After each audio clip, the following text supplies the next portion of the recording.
we're talking about cycling, and a lot of people just don't have the awareness. It's not something when you're in the United States that's really big. I think you and I grew up in an era where you played baseball, football, basketball, maybe wrestling, maybe soccer, as we got into college years. So cycling in the U.S. is still not what it is in Europe. Would you agree? Not even close. It almost reminds me of soccer, or as the Europeans call it, football. The superstars of soccer and the superstars of cycling enjoy huge fan bases. They get mobbed wherever they go. They make great salaries at the highest level. But here in the U.S., they could go to any restaurant they want completely unnoticed. It's just a whole different culture in Europe, Belgium, France, Italy especially, where I think cycling was just used a lot more as a mode of transportation for a very long time. So they live with their bicycles and they take it very seriously. Absolutely. So again, growing up, I was not brought up into cycling and did not get into it until 2009. And since then, Don has been my performance coach, meditation coach, because we talk a lot about health and nutrition, rest, meditation, all the stuff involved in health and fitness. And has coached me. I remember when I started getting on a bike for the first time and pedaling, didn't know anything, didn't know what I was doing. Thought I knew, that old mentality, I know how to do this. And then Don would say, you don't know what you're doing. So just shut up and listen. And there were times where I did shut up. It's hard for me to stop talking, as Don knows. But I did. And Don taught me a lot. But then we got into deeper stuff and really performance.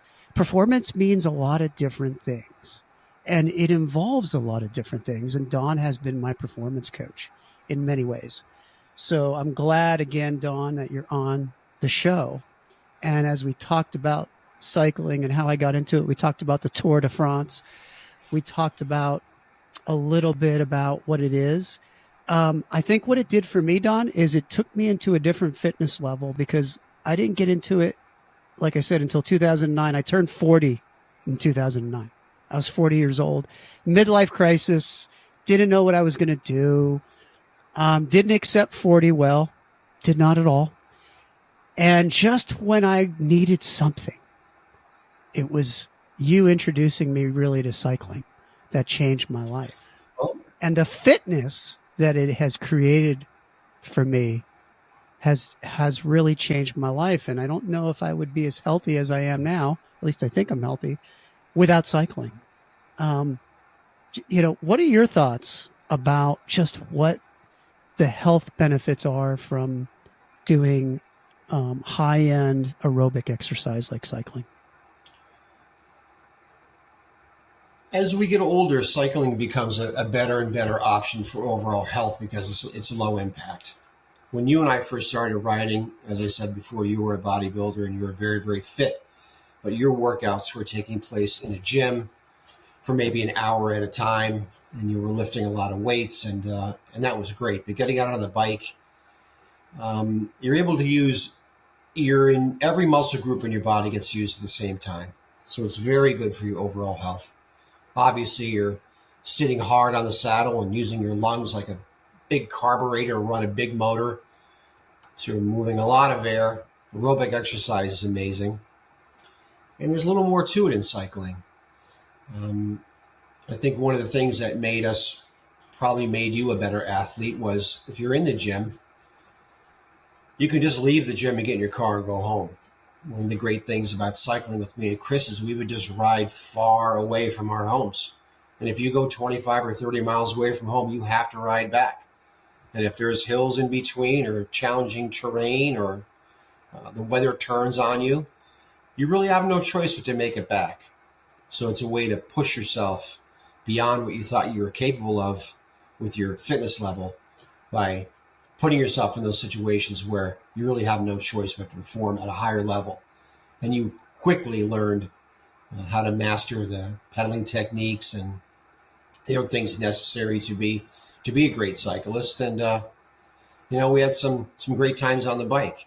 So physically, I think it's a great low impact aerobic activity that can really improve your health. And there's more to it than just that. There's the mental side. Now, I would agree. It is low impact unless you fall off the bike. And, we talked early on when you got me riding with you about hitting the deck, which you would tell me stories when you hit the deck just when I started cycling to tell me, hey, depending on the terrain and where you're riding, you could have some high impact with the ground. And, you had a couple crashes. I did. I've crashed every bike I've ever owned, except for my most recent one. My first bike was after my knees couldn't take the running anymore. My first bike was a $75 Schwinn. And I guess I deserved my first accident. I was pacing alongside of a funeral, and that probably wasn't too nice. I pulled off into a parking lot. The front wheel popped off. I crashed. Got a chest wall contusion. I thought that was a really cool injury. Never rode that bike again. A chest wall contusion. Now let me get this right. So you're trying to outpace a funeral. Now, I would think the average person might be able to outpace a funeral. I don't know. They look kind of small in the procession, but you almost created another funeral. So, yeah, I mean, Don, I've known you a long time. You always have to make a statement. And, yeah, you almost made a statement that day. You did. And then you have this, I don't even know what a chest wall contusion is. It's not good. Let's just say just Google it. Google it like you Google everything else. So, yeah, you shared with me crashes. So let's go back to what you were saying. It is low impact as long as you don't hit the deck. But if you're smart and you know your limitations and you take precaution, it should be low impact. One thing I learned early on, as Don mentioned, is there's a little bit more to it than just getting on the bike and trying to out-muscle, everything. There's technique, there's cadence, there's endurance, there's strategy. Even if you're just training to get in shape, I was getting on the bike thinking, I'll just pedal as hard as I can for as long as I can. And that's kind of like a sprint, and you're only going to last a couple hundred yards and blow up. Yep. So you have to know what you're doing. Right. I think the biggest mistake I see on bikes now, I see it every day. I just want to grab these random people and tell them, is your position on the bike? I mean, if you don't have the seat at the right height and the handlebars where they should be, it leads to a lot of pain. It can be very uncomfortable. So tell me, Chris, I know the bike you ride has the seat is about as big as this mouse. How do you stay comfortable on such a tiny seat? Yeah, it's not easy. These performance racing bikes, you got to have a small butt for them. Technically, you don't. I think you do, because I've seen big butts on these little seats, and I don't know how it works, but they do. Sometimes the seat actually disappears. All you see is it disappears when big people. Yes, I've seen seats enveloped by buttocks that were the size of a couch. Nobody needs this, but it's not comfortable. You have to wear padded spandex shorts, cycling shorts, and you have to build up a resistance, because we're not talking about the cushy banana seats when you were a kid. We're talking about these little seats. They're performance seats. Some of them are made of carbon fiber, and they're not really comfortable, but you got to get used to them. And they are somewhat aerodynamic. Yep. As long as it's set up right. Actually, people have the wrong idea that the smaller seats are actually more comfortable than a larger seat over a long amount of time, because they just sit perfectly right on what they call your sitting bones. And Chris was, being a weightlifter, he wanted to just mash the pedals with his feet. And that's not the way it works. You have to spin the gears and turn it over. You can push on the pedals. You can pull up on the pedals, because, as you know, your feet are clipped right into the pedals. You can push down with your heels. You can push out with your toes. You can pull up. And like Greg LeMond said, it never gets any easier. You just go faster. So you learn how to work each muscle group until it's worn out, and then you switch to a different muscle group. And that's how these guys are able to go 35 miles an hour for 4 hours. And just, it's really amazing. So it was really humbling to learn cycling. And as I learned it and got a little bit better at it, what I realized was the fitness, the fitness it created for myself. Because to that point, even though I was a runner, running's a little different. You don't run for 4 hours, but you could be on a bike for 4 hours. And the benefits of a cardio activity like cycling, what I realized was it was allowing me to keep my body fat down, because as we get older, it's a little bit harder. It kept my blood pressure down. It regulated my blood sugar. It alleviated stress. What I saw the after effects of cycling was just as exciting to me as the cycling itself. And I learned a new fitness level that I never thought I would ever attain, because I always grew up thinking you're either going to be an aerobic person or an anaerobic person. And I was anaerobic. I was in the lifting weights.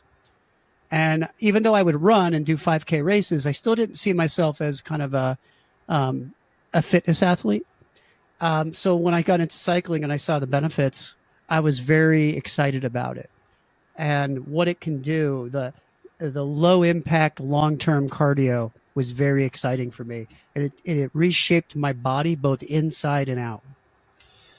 Going to the gym and cycling are a lot different. Going to the gym, you just hop in your car and you drive down there. Maybe you wear some gloves, and that's about it. Cycling, you need a lot of equipment, you need a nice bike, and you need time to get that done. So why don't you tell us what kept you cycling after you got started, putting in the hours and the time it takes to be good on a bike. It doesn't happen in a half hour or 20-minute workout. It's usually several hours out on the bike to get a good workout. Well, you became my performance coach at that time, right? So we have the incident where I'm in a duathlon. I'm riding a bike competitively for the first time and I get blown away. So the first part that got me really continually working on it was I needed to overcome my weakness of not being a good cyclist. But when I started to do that and trained with you and started to learn, I think what really got me excited was a few things. I mean, I think I really enjoyed learning the strategy of it and how to do it to get better. And I felt like, you know what? I've always been in good shape. Why can't I do this? I had to overcome this challenge. So it was an ego thing. Like, I can do this. And as I did it, it became fun in different ways. You know, I mean, there are times where you're on the bike and you just, you know, blow off stress. And if you're riding with somebody like you and I would just be bullshitting the whole time and it was great.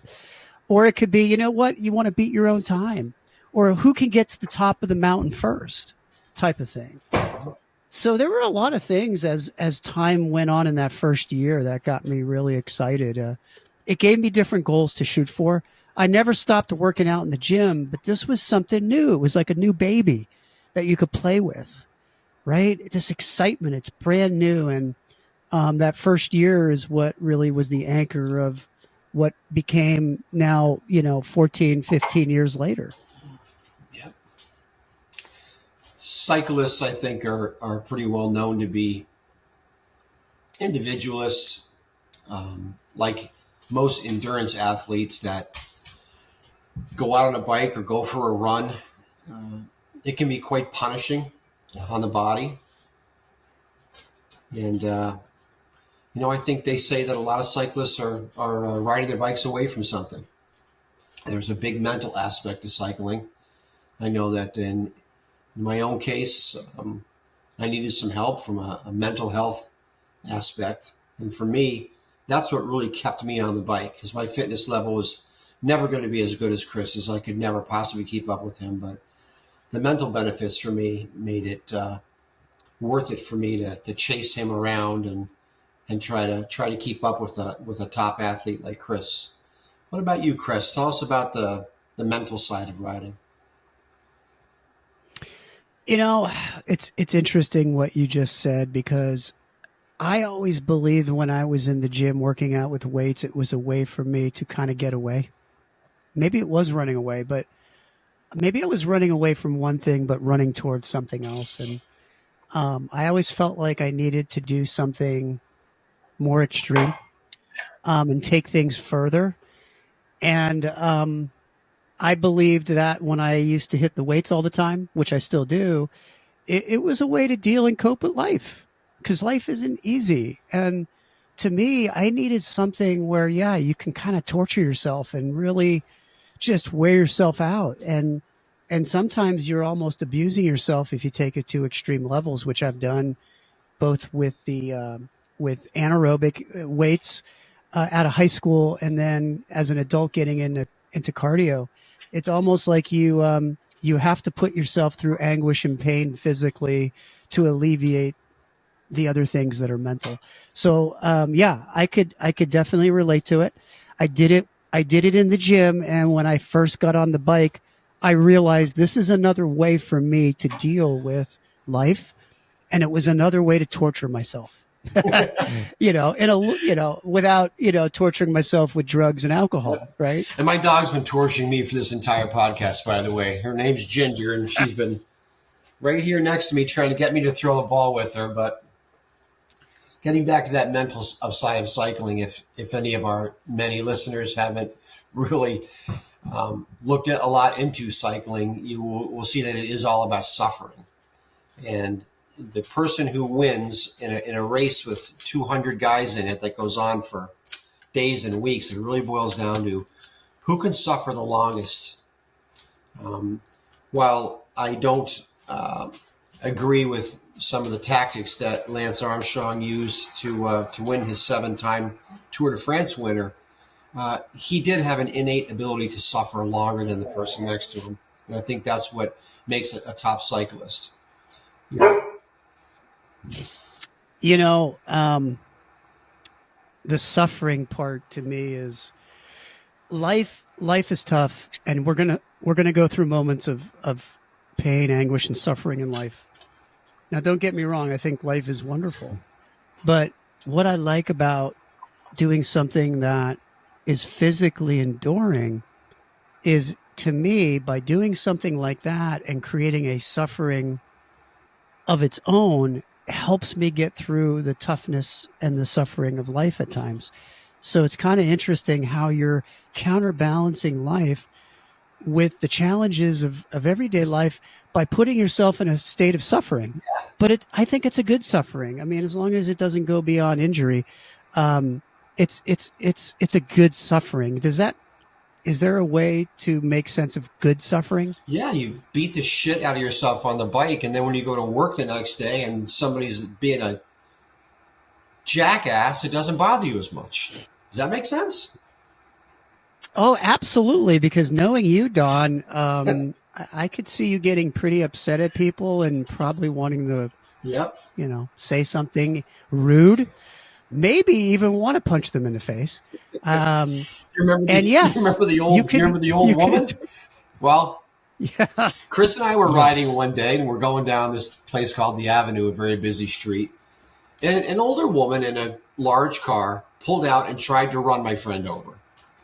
Luckily, I don't think she did it on purpose. Well, I assume she did. So, because this woman almost killed my best friend, I just rode up next to her and told her she needed to improve her driving skills.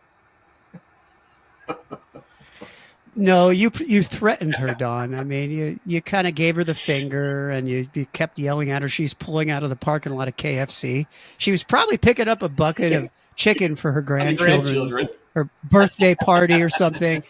And she just eased out. And yes, it happens. They don't understand people on a bike. They just pull out and they almost hit you. And, Don was protecting me, and because he was my wingman, so he was protecting me, and he just let her have it.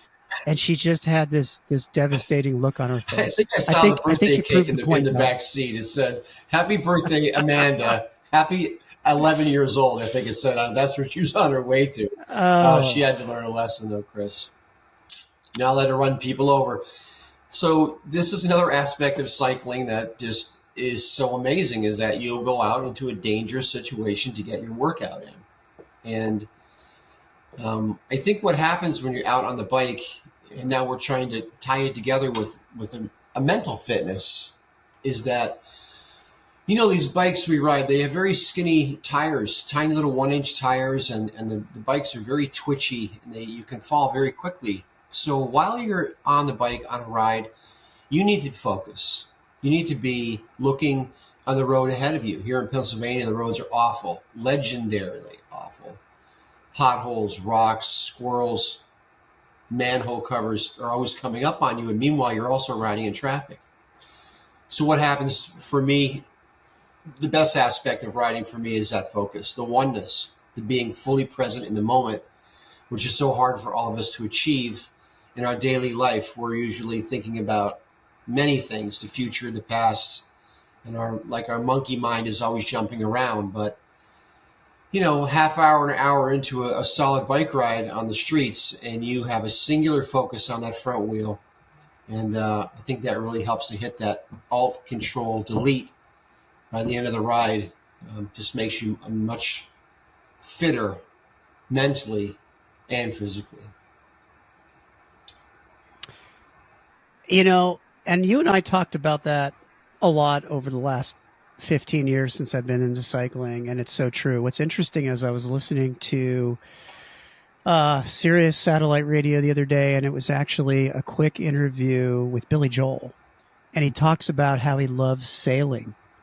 And he said, when you're sailing, he goes, it's a serious sport because you're in the middle of the ocean, and if you screw up, you can die, right? You're in the ocean, okay? There's nothing more, untamed, I think, than the ocean. It's beautiful, but it could be very dangerous. And what he was saying is while you're sailing, you're focusing so much that you can't think about the problems going on in your life at that moment, because you're focusing on every minute of what you're doing. Because if you don't, you could literally end up in his case in the ocean. You could end up in the ocean, right? So instead of on the boat.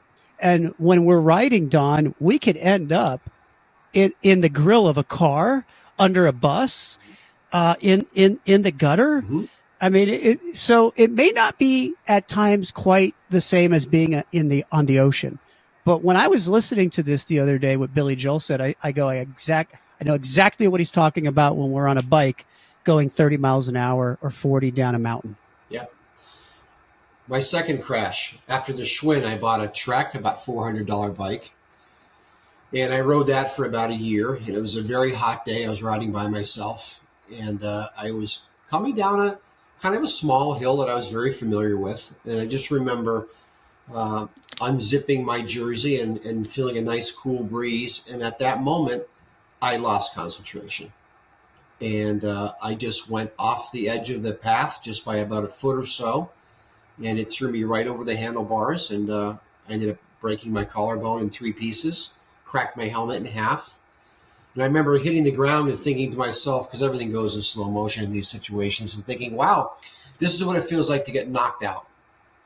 And just in that, breaking that concentration for just a moment on a bike, and that's exactly what you can get. Same thing with Billy Joel, staying focused.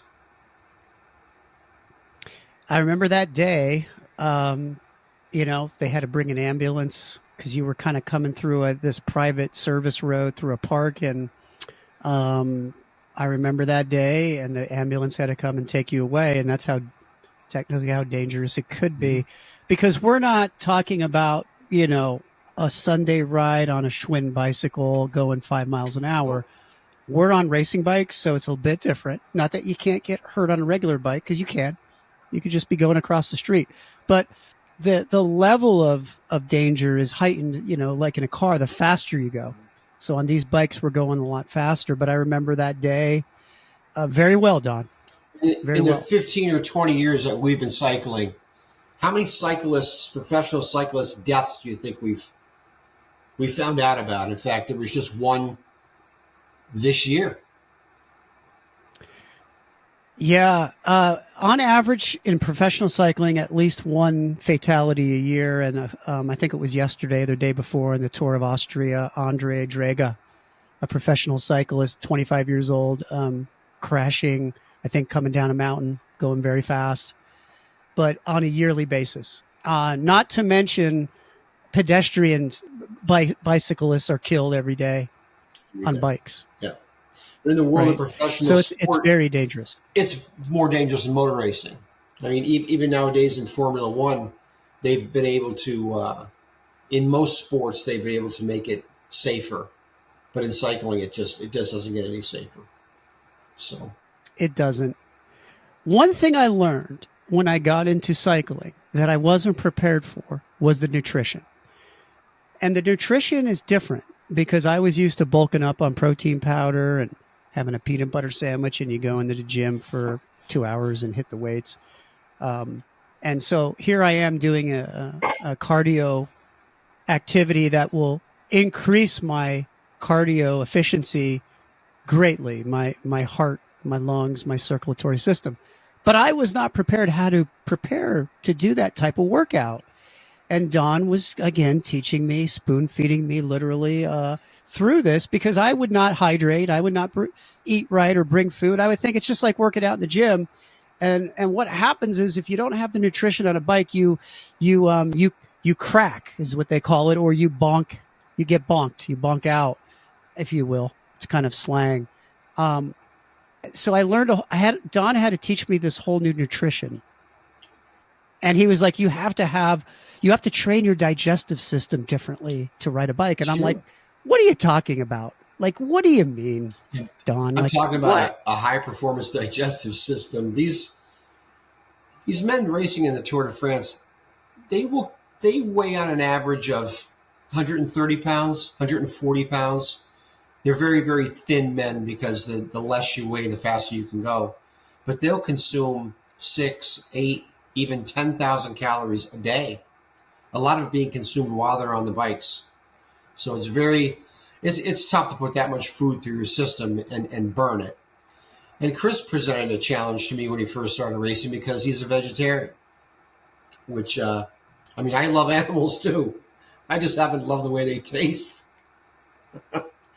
So Chris has what often come on rides with no food and not properly prepared himself in the morning, and then after maybe an hour or 2 hours, you just use up all the glucose you have, and then you just have nothing left, and you need to replenish while you're racing. So it is a great way to lose weight, but you don't want to lose too much. So Chris would start off by having a normal diet or not eating anything additional. And then when we go on our long rides, we're talking 2 hours, 3-hour rides, oftentimes in the heat. Then, Chris learned a new strategy, and he's actually an expert in nutrition at this point. So why don't you tell us what an average breakfast was for you, or like a pre-ride meal, and what you would bring with you on the ride. And then if you don't mind, tell us what you would use for recovery from a nutrition standpoint. Well, I don't know if I mastered it, Don, but I think what I started to do would be, as an example, is I'd have maybe some oatmeal or wheat cereal with a banana to eat probably about an hour before I would ride, and then I would hydrate with liquids, electrolytes. I then, during the ride, we have these special foods we can buy, gel packs. Is what we can use that you can buy, and it's just little packets with this sugar gel in it. So pre-ride, kind of like oatmeal, cereal, banana, liquids, and then during the ride, there would be these little gel blocks or gel packs along with electrolytes. The post-ride was the most important part, because this gets us into the other pillar that we're going to talk about, which is rest and recovery. I would then hydrate even more after a ride. I've, at that point, used up a lot of muscle. So I would not only have to ensure I still had carbs in my body, I would have to make sure I had enough protein then going into my body afterwards. I used to do the opposite. I would load up on protein before my workouts in the gym. And that didn't work well when I would get on the bike with protein in my body. I needed carbs and potassium. So I just did more of a reverse. I had my carbs before I rode. I'd have just enough carbs during the ride. And then afterwards, I would need to get protein back in my body because I was chewing away at muscle if it was a long ride. And then I would continue to drink liquids throughout. So I had a lot of supplements too, folic acid, which increases white blood cells. So white blood cells is the power of an endurance athlete because that carries all the oxygen. Amino acids I would take as well, potassium, magnesium, very important, and then rest, meaning you don't do anything, you relax or you sleep. And I think the rest part is something that I had to learn. Yep, it's a proven scientific fact through many studies that rest is very important in any sort of sports performance. There's a lot of studies that simply show that if you get a little more good rest, your performance will increase. And luckily, for someone like me, it doesn't only mean sleeping more hours at a time, like sleeping 8 hours instead of 7. It can also mean taking a 30 to 90-minute nap during the day as well. But as long as you have good restful sleep, it's pretty well proven that if you get a little more, your performance goes up a little more. And I think that's when your body tends to repair itself as well in a deep sleep. So you really can't say enough about getting some good sleep after a ride. One of the incredible things about sleep is if you read up on it. So for the audience, reading up on this, you'll see it anywhere you read about the importance of sleep. The effects of sleep from the 7th to the 9th hour magnifies. So if you're only getting 5 to 7 hours, the 7 to 9 hour mark, 8 being that magic number, right, is incredible what it can do for recovery. What people may not know, and maybe you do know, is that during sleep is when your body not only recovers, but releases certain hormones that are important to your body. For men is when a lot of testosterone could be released in your body. And for women, it's not any different. There's different hormonal balances when you sleep. So whether you're a man or a woman, this sleep is really what it's all about. So I recently was reading an article. So Dawn, on Friday, I finally watched a movie that I wanted to watch for a long time called The Iron Claw. I don't know if you saw the movie, but it's based on a true story about professional wrestling, The Iron Claw. About the Von Erich brothers in the 80s, 70s and 80s. Yep. And Zac Efron plays one of the Von Erich brothers, and he really bulks up for this part. Now, he's always been in great shape, but he really bulked up. So I was reading an article, I think, in GQ about what he was doing to get into that fitness shape, which was a lot of muscle. But regardless, it talked about the sleep, because whether you want to gain endurance or muscle and strength, the sleep part is the most important part, because when you're working and mashing your body, it's when you sleep that it actually grows and recovers and gets stronger than the day before. And I think sleep sounds like that's the easiest part, but yet it's the part that's probably left out the most for most people in life, whether you're an athlete or not. We just don't get enough sleep. Sleep doesn't come easily for everybody. It's not that easy. I myself have the trifecta of doom when it comes to sleep. Seeing as I'm getting older, and like almost all men, experiencing some difficulties with having to be up, going to the bathroom several times per night. It's kind of you don't want to be too hydrated when you try to get some good rest, because you may have to wake up to relieve yourself. So it's kind of a double-edged sword there for some older men. You have to work pretty hard to get some good rest. You might want to plan your workouts earlier in the day so you can rehydrate, and then in the evening hours, you can cut down on the fluids, take your medication, and then when you get into bed, you try to have that continuous amounts of sleep without being interrupted. So it's kind of a challenge. I think that's where napping could come in for a lot of people who are don't get a good night's rest. I think there's a stigma around napping. I'm a huge fan.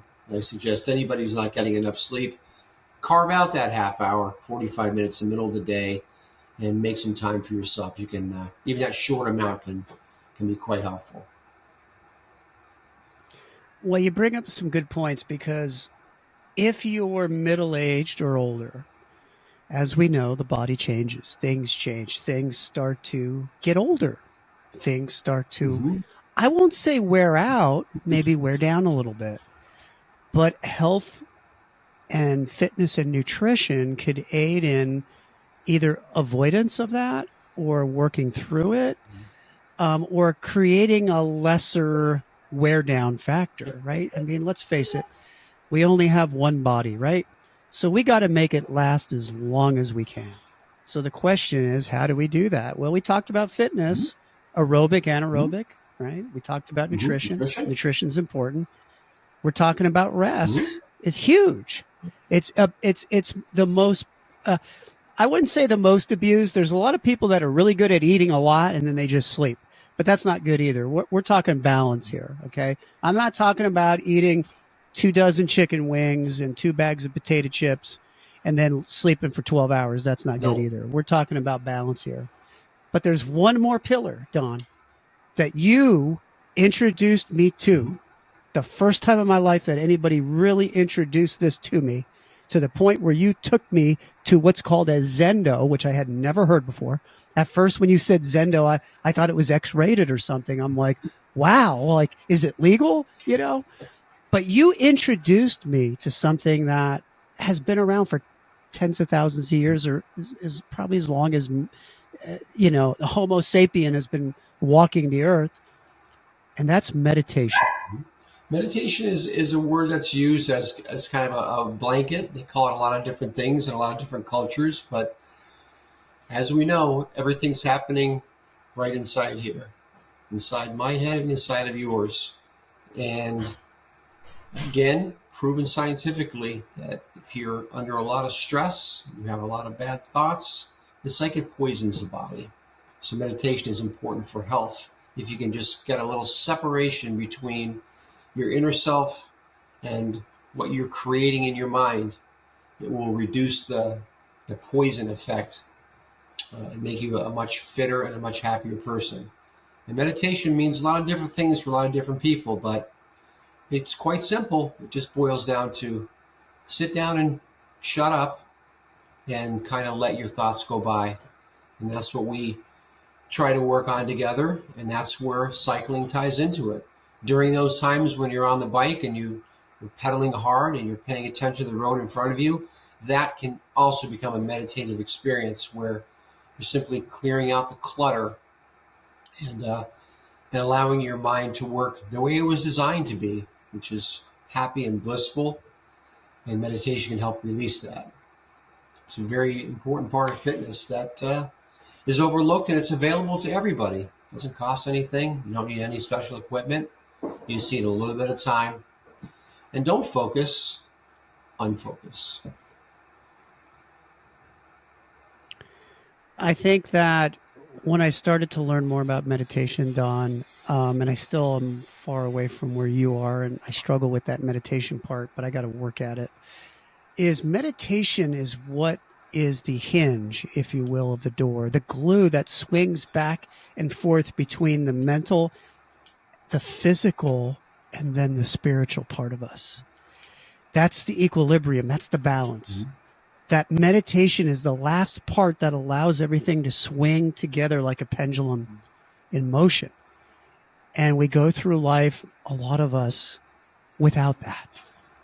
And without that, we're going against the universe. The power of the universe is we're going against the grain.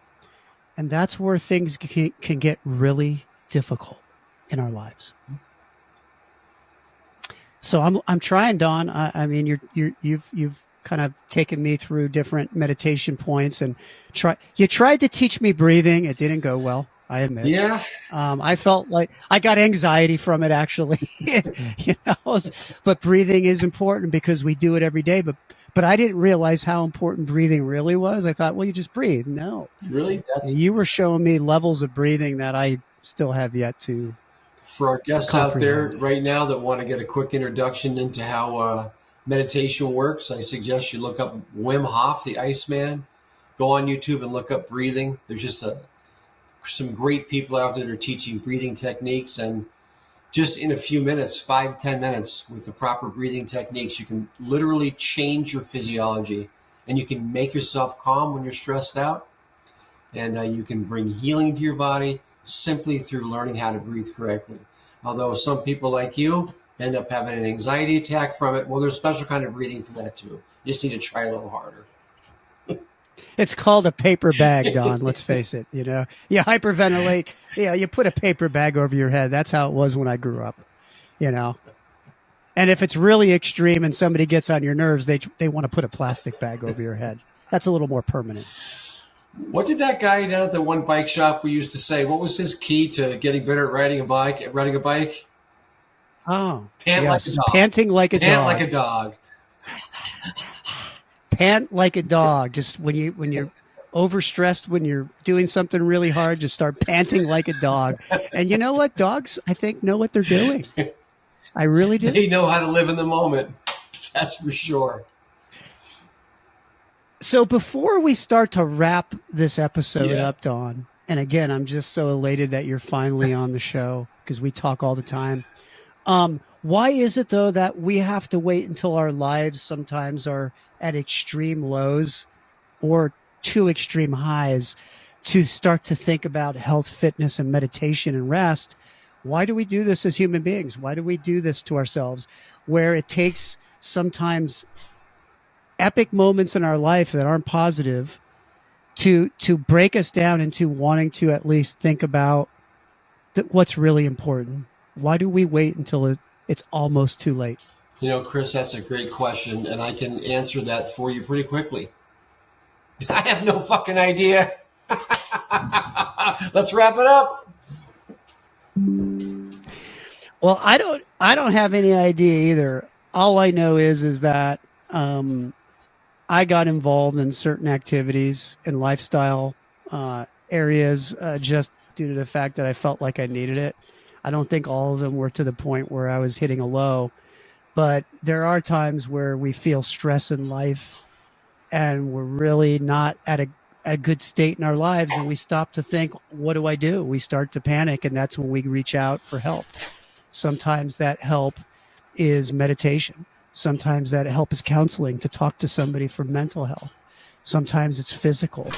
It depends on what induces it. Sometimes it's induced by something physical. You're just in bad health, or it could be mental, or even spiritual. So, I don't have the answer either, Don. All I know is that in life, sometimes we wait almost until it's too late to reach out for help or to make ourselves better. But as long as you don't give up, as long as you just finally reach out and do something, that's what it's all about. Because, hey, in life, it's not about how many times you get knocked down. It's about how many times you get up. And all you have to do is get up one more time, then you're knocked down. And I'm not trying to make it into a motivational speech. It's just, that's the truth about life, because life is hard and it will knock you on your ass. You just got to get up. And if you need help, you get that help.